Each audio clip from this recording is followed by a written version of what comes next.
Hey everyone, Nutsman234 here, and welcome to another episode of Forgotten Media, where I dig up some stuff you may or may not have heard of. Remember all those old Mario cartoons like Super Mario Bros. Super Show, Mario Bros. 3, and even the Super Mario World cartoon series? Well, I'm not going to feature any of them on this show, because this time we're going to go deep down the warp pipe to talk about the obscure Mario films and TV shows that premiered in the late 80s and early 90s. And there's quite a handful of Mario film media that not a lot of people talk about, and I'm going to be covering them all, so let's go! Now, when it comes to obscure Mario films and media, it's most likely they've been made exclusively in Japan. Like this one, Super Mario Fire Brigade, made in 1989. It's a short educational film where the Mario brothers teach two kids of the dangers of playing with fire without supervision. After that, it mostly focuses on the kids and their parents while encountering some close calls with fire incidents. It's sort of amusing that the film opens up with kids playing Super Mario 3 on the Famicom, then later we see Mario and Luigi in real life, first as car mechanics for some reason, and then later dressed up as Japanese firefighters to help put out a house fire. The film was available only to schools for, well, obviously educational purposes, and it's never been officially commercially released. As for trying to find this film anywhere else, well, it has disappeared and reappeared on the internet from time to time, but it seems to usually disappear, probably because of the fact that, unlike the other Mario films on this list, this one has never really been edited to feature English subtitles. Well, okay, there is one, but the subtitles are more for comedy and not really proper translations. Plus, there are some scenes missing from that version, so unless someone manages to edit the whole thing with proper English subtitles on screen, this is pretty much the best way you're gonna see this film. But other than that, it's pretty much just a simple educational film, and yeah, not much to say about that. Around that same year, there was another educational Mario video released in Japan called Super Mario Traffic Safety. And as far as I know, it involves Mario teaching a boy what stoplights are and how to avoid getting yourself killed when crossing the road, and then Bowser shows up to cause some trouble. For the longest time, this special was considered lost, as the only thing we had to work with was just the title, and that's it.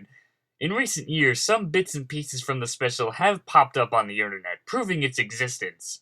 So who knows if anyone will be able to fully recover this extremely rare and forgotten Mario film. Next up is the Mario Amada anime films, released in Japan in 1989. This trilogy is basically a retelling of some famous Japanese folk tales, with some of the Mario characters thrown in playing characters.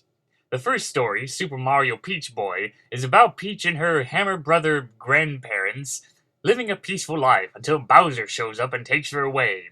They later find a young boy born out of a giant Peach who just so happens to have a mustache as well, and they decide to raise him. He quickly becomes a man and decides to head out to rescue Peach while encountering some people who join him on his quest.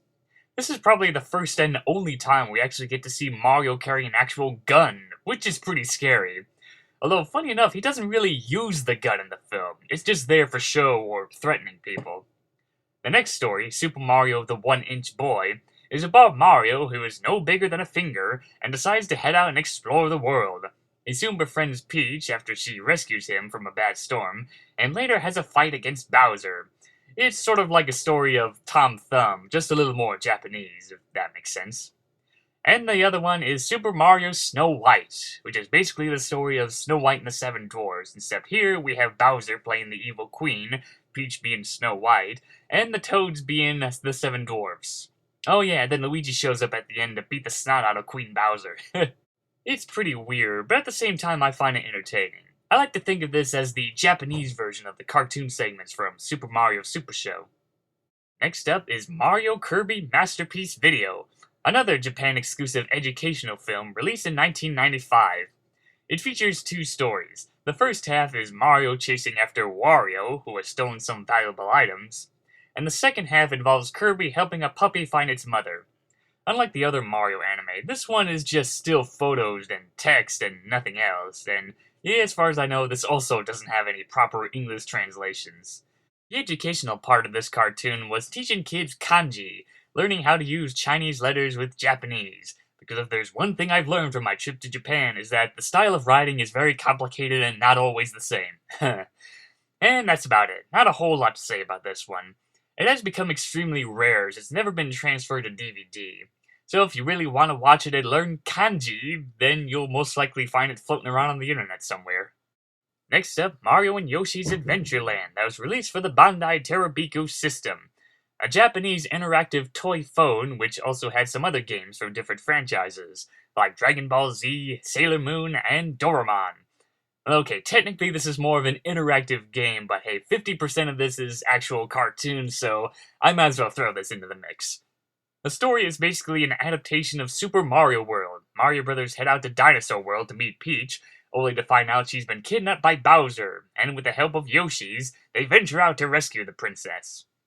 The way the film is structured is that the movie would play, then either Mario, Luigi, or Yoshi would call you on the Terabico phone to ask you a quiz question in the story, like, what type of creature is in this egg? Who will get the most coins? Which cord is connected to the castle? And so on and so on. And you had to push one of the colored buttons to answer that question correctly before moving on with the story. There is one scene that I feel like Mario acts a little out of character on, and that's a scene where Luigi runs away out of frustration, and then Mario's just like, oh, what's his problem? Oh well, nobody cares about Luigi. Sheesh. But other than that, it's a nice little adaptation to a classic Super NES game. Now that we have all the Japan exclusive stuff out of the way, let's move on to Super Mario at the Ice Capades, a TV ice skating special that was part of the Ice Capades' 50th anniversary, and, well, it's not really one of the best ones on the list. So the show is about some virus invading a computer, and here comes this guy dressed up in a really bad King Koopa costume, ready to cause havoc on the ice arena with his Koopa Troopas. So Princess Peach summons the Mario Brothers to fight, along with their plumber helpers, who just sit around flailing around their styrofoam wrenches and neon-colored plungers. So how do they defeat the Koopa's minions?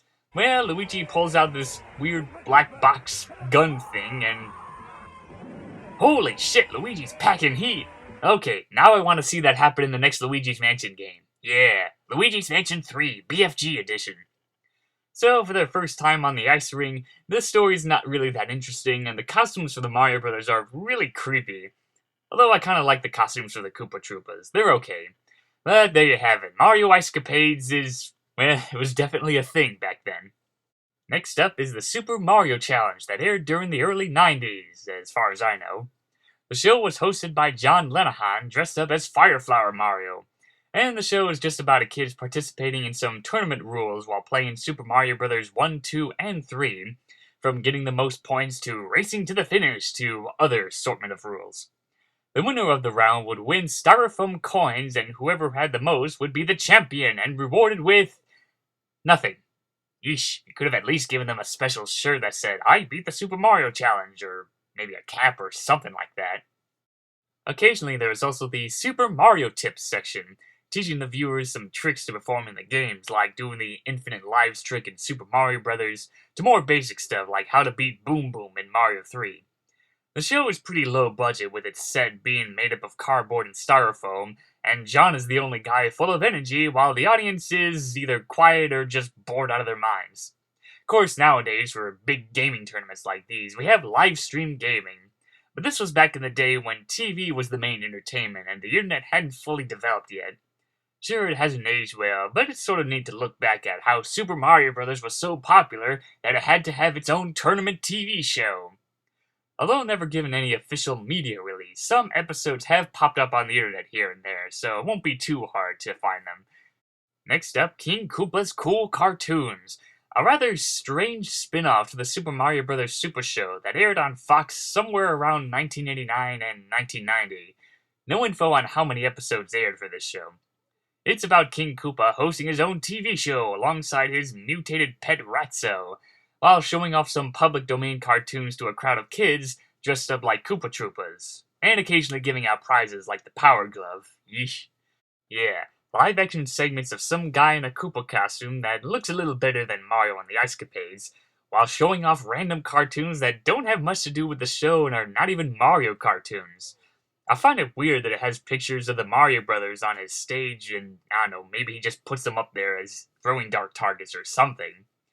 These live-action segments of the show never gotten any kind of official release, almost making it a lost series. The only thing that's managed to survive is a small handful of clips, mostly the intro and ending, and anyone who was lucky enough to have saved those t-shirts and Koopa helmets.